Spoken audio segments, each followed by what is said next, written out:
ဂျပန်နိုင်ငံမှာဂျူနီယာဆော့ကာဝေါ်ချဲလန်တွားရောက်ရှင်ပြိုင်နေပြီးရလက်ကောင်းတွေနဲ့ခြေစမ်းကောင်းတွေကိုချပြနိုင်ခဲ့တဲ့ယူစနစ်ကလေးအသင်း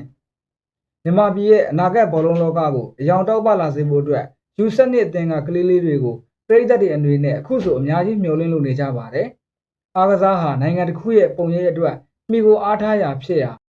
မြန်မာအားကစားကဘာကိုလွှမ်းဖို့အခုဆိုရင်ဘောလုံးအားကစားဘက်မှာလည်းအင်တိုက်အားတိုက်တိုးတက်ပြောင်းလဲအောင်လှုပ်ဆောင်နေကြတာကိုမြင်တွေ့နေရပါတယ်။အရင်နှစ်များစွာကမြန်မာကစားသမားတွေအနေနဲ့နာမည်သာကြားဖို့ပြီးကင်မရာကောင်းကောင်းတွေနဲ့ promotion အစီအစဉ်တွေလည်းအားနည်းခဲ့တာကြောင့်ကြုံလုံးမပေါ်တဲ့ဝါဒတားပုံတွေကိုပဲမြင်တွေ့နေကြရတာပါ။မီဒီယာနဲ့ social platform တွေကဘလောက်အရေးပါကြောင်းသိပြီးနောက်မှာတော့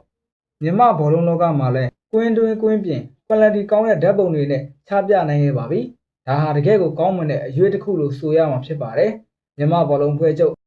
MFF ရဲ့ပေမှာဆိုရင်လည်းအရင်လိုဝါဒတားပုံတွေမဟုတ်တော့ပဲကြည်လင်ပြတ်သားတဲ့အားကစားပုံရိပ်တွေကိုရှင်းရှင်းလင်းလင်းမြင်တွေ့ခဲ့ရပါပြီ။ပြည်တွင်းလူတွေဟာလည်းတဖန်ပြန်အသက်ဝင်လာခဲ့သလိုနိုင်ငံတကာကိုမထိုးဖောက်နိုင်သေးရင်တောင်အာရှလောက်တော့ရင်ပေါင်တန်းနိုင်ပြီလို့ဆိုရမှာပါ။ဒီအထဲမှာလူကြီးအသင်းတွေတင်မကပဲလူငယ်နောက်တက်လေးတွေဖြစ်တဲ့ယူဆက်နစ်အသင်းဟာလည်းပြည်သက်တွေအာယုံဆိုင်အားပေးခြင်းခံနေရပါတယ်။စူးစမ်းခြင်းတဲ့အပြည့်ရှိကြတဲ့လူငယ်လေးတွေဟာကိုယ်ပိုင်ဟန်ကိုယ်ပိုင်ယုံကြည်မှုစာလာမှုအပြည့်နဲ့တက်ကြွကြွပွဲတိုင်းလိုလိုစူးစမ်းကစားပြနေတာကိုမြင်တွေ့နေရပါတယ်။ယူဆက်နစ်အသင်းဟာအခုဆိုရင်ဂျပန်နိုင်ငံကိုရောက်ရှိနေကဂျပန်နိုင်ငံကဘောလုံးအသင်းတွေနဲ့ဂျူနီယာဆော့ကာဝေါ်ချဲလန်ပွဲစဉ်တွေအတွက်တွားရောက်ရှင်ပြိုင်နေခဲ့တာပါ။အခုဆိုဂျပန်အသင်း၃သင်းနဲ့ကစားထားကပထမပွဲ2-2တရေဒုတိယပွဲ 0-1 အရှုံးတတိယပွဲ 1-0 အနိုင်စသည့်ရလက်ကောင်းတွေကိုပိုင်ဆိုင်ထားပါတယ်။ယူဆက်နစ်ကလေးတွေရဲ့ပွဲစဉ်တွေကိုဘယ်မှာကြည့်ရမှန်းမသိဖြစ်နေတဲ့သူတွေအတွက်ပိုကာရီဆွတ်မြန်မာပေမှာ